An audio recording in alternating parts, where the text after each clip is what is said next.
Hello all, welcome to my channel We Can Heal. So this is my pet line, this gives me you know, the trigger कि चालू करना है कुछ बोलना. So बचपन में है ना, हम लोग जब छोटे थे तब माएँ या पिता है ना बड़ा टोकते थे. कैसे टोकते थे कि ऐसे मत बैठो, ऐसे मत खाओ, ढंग से बोलो, ज़ोर से मत हंसो, या ऐसे कुछ भी हमको सोफिस्टिकेशन या शिष्टाचार सिखाते थे. तो हमें कैसा फील होता था? ऑब्वियसली अच्छा नहीं होता था. अनकंफर्टेबल फील करते थे कि मम्मी पूरे टाइम डांटती है या टोकती रहती है. तो इसके दो रिएक्शंस होते थे. या तो आप एकदम टिमिड यानी कि दब्बू डरपोक ऐसे हो जाते हो, या फिर आप बिल्कुल ही क्रांतिकारी यानी कि रिबेलियस हो जाते हो. तो दोनों ही रिएक्शंस कहीं ना कहीं जाके हमारी लाइफ को डिफाइन करते हैं और नेगेटिव इम्पैक्ट ही देते हैं. Okay, so this was not the topic. तो अगर आप अडल्ट हैं और आप किसी के साथ ऐसा बिहेव कर रहे हैं या कोई आपके साथ ऐसा कंट्रोलिंग बिहेवियर कर रहा है कि don't talk to this person, या I don't like this person so don't talk to them, या फिर आप ऐसा बिहेव मत करो, इसके पास मत जाओ, वहाँ मत जाओ, ऐसे मत बिहेव करो, ऐसे मत बोलो, आप दूसरों से हंस के क्यों बात करते हो, एंड योर मूड स्पॉइल्स, मतलब द पर्सनस मूड स्पॉइल्स. ठीक है, तो दोनों ही केसेस में आप पजेसिवनेस शो कर रहे हैं कि जो सामने वाला इंसान है वो सिर्फ आपका है और आपके लिए ही स्पेशल होना चाहिए. उसके लिए भी आप ही स्पेशल होने चाहिए, आपके जितना कोई स्पेशल नहीं होना चाहिए. तो क्या होता है, कभी कभी तो जो मैंने बोला बच्चे में रिएक्शन आता है, या तो वो क्रांतिकारी हो जाता है यानी कि रिबेलियस हो जाता है, या फिर वो टिमिड हो जाता है, या अपना जो कॉन्फिडेंस होता है वो और ज़्यादा खो देता है. ठीक है, पर क्या वो रिलेशनशिप के लिए अच्छा होता है? क्या वो रिलेशनशिप को स्ट्रेंथन करता है? नहीं, obviously not. At a point this will lead to a trigger, या एक बोलते हैं ना एक flicker, and he will move away from you और she will move away from you. तो क्या करना चाहिए? अब पजेसिवनेस कहने से तो नहीं होता है कि भाई मतलब आप मान लो कि आपका है या नहीं और वो आपके पास आ जाएगा अगर आपका होगा. तो that doesn't help, it is just an ideal kind of talk. तो क्या करना चाहिए?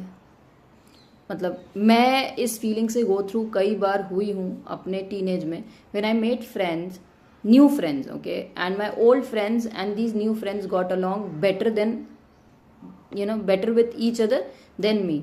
तो मुझे बहुत ज़्यादा होता था. तो I used to burn inside, कि I am no more special. Okay, so it took me a lot of time to understand that love is not one sided, importance is not one sided, and if मतलब disproportionate हो सकता है पर बहुत ज़्यादा है तो उस रिलेशनशिप का सर्वाइवल नहीं है. मतलब आप तो उसको जहान या आप उसको बहुत स्पेशल संबंध मान रहे हैं और वो आपके लिए एक ऑप्शन है. उस केस में वो रिलेशनशिप ज़्यादा सर्वाइव नहीं करेगी या फिर बहुत ब्रूटली ब्रेक होगी. पर लेट्स से थोड़ा प्रोपोर्शनेट सा इंपॉर्टेंस है या सिग्निफिकेंस है एक दूसरे का, तो ही विल और she will come back to you. You just need to hold on. मतलब obviously it is going to burn, it still burns. Okay, मेरे स्पेशल पीपल के लिए अगर कोई और स्पेशल होता है तो लगता है यार कि मैं कहाँ जाऊँ, मैं किस लिस्ट में किस पायदान पे हूँ, किस नंबर पे हूँ.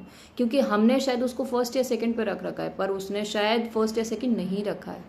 और कई बार परसेप्शन के कारण भी डिफरेंस आता है. मतलब गलत फहमी हो जाती है कि उन्होंने आपको फर्स्ट या सेकंड प्रायोरिटी में नहीं रखा है. ठीक है, in that case you either communicate, okay, and see how it goes कि भाई you are very special to me, and when you treat someone more special than me, then I don't like it. So if he thinks you are very important, he'll give your feelings a little respect and space. And if he doesn't think so, then he is going to be like, तो मैं क्या करूँ, मेरे क्या फ़र्क पड़ता है. And then you know where you stand. So yes, it is going to hurt, it is going to burn.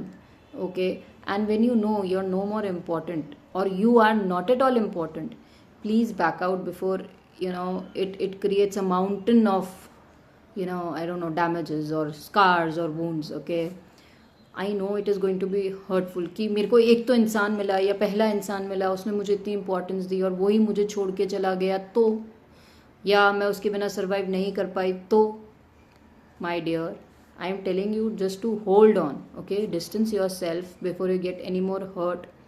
और ऐसा कभी नहीं होता है कि किसी की ज़िंदगी में कभी कोई आता ही नहीं जो उसको इम्पोर्टेंट ट्रीट करता है. तो please please have patience, have your great, keep talking to yourself, keep talking the good talk to yourself, क्योंकि सबके लिए कोई ना कोई स्पेशल है. I am not talking in just sense of romantic partners, please get it here. Friends भी special होते हैं, कलीग्स भी स्पेशल होते हैं, बहुत सारी दूसरी चीज़ें होती है जहाँ हम किसी को स्पेशल सिग्निफिकेंस देते हैं. तो that is fine, everybody likes that, but you need to find the right person who is going to respect and give you space for that. जो आपको सफोकेट कर रहा है या जो पजेसिवली आपको बोलते हैं ना अंदर से it is making you very uncomfortable, don't prolong it. ये डिसीजन आपको लेना है, ये मेच्योर डिसीजन है. पर कभी कभी जब बत्ती जल जाए तो जलते ही भाग जाना,